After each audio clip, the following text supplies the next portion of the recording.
ஒரு சைட்டுக்கு electrical pipe போடக்காண்டி வந்திருக்கோம்.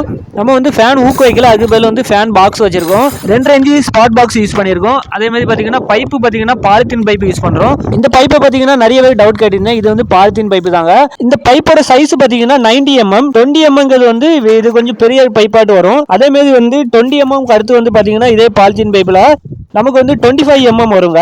அது பார்த்தீங்கன்னா 1 இன்ச்சு சைஸில் இருக்கும். அதோட சைஸ் இந்த பாலித்தீன் பைப்பில் அந்த 1 இன்ச்சு வரைக்கும் தான் வரும். 25 mm தான் லாஸ்ட்டு. அதுக்கப்புறம் வந்து இந்த பாலித்தீன் பைப்பில் சைஸ் கிடையாது. அதேமாதிரி பார்த்தீங்கன்னா இந்த ரோல் பார்த்தீங்கன்னா வந்து 90 மீட்ரு 100 மீட்ரு வரும். நம்ம வந்து சாதா பைப்பு 10 அடி வரும். இது வந்து ரோல் ஆட் வந்துடும். அதே மாதிரி கலர் பார்த்தீங்கன்னா நிறைய கலரில் இருக்குது. இப்போ பார்த்தீங்கன்னா இங்கே வந்து எல்லோ கலர் இருக்குது, பிளாக் இருக்குது, ரெட் இருக்குது, க்ரீன் இருக்குது. இப்படி நிறைய கலரில் வந்து இந்த மாதிரி பைப்பு அவைலபிளாக இருக்குது. இதோட ரேட்டு பார்த்தீங்கன்னா ஒரு 800 ரூபா அந்த ரேஞ்சில் இருந்து ஒரு 1500 1200 வரைக்குமே பைப் இருக்குது. குவாலிட்டிக்கு ஏற்ற மாதிரி ரேட் வந்து மாறிட்டே இருக்கும். இதே மாதிரி வந்து அரை ரோலும் கிடைக்குங்க. இது அதில் அரை ரோலில் பார்த்தீங்கன்னா வந்து ஒரு 40 மீட்டர் இருக்கும்.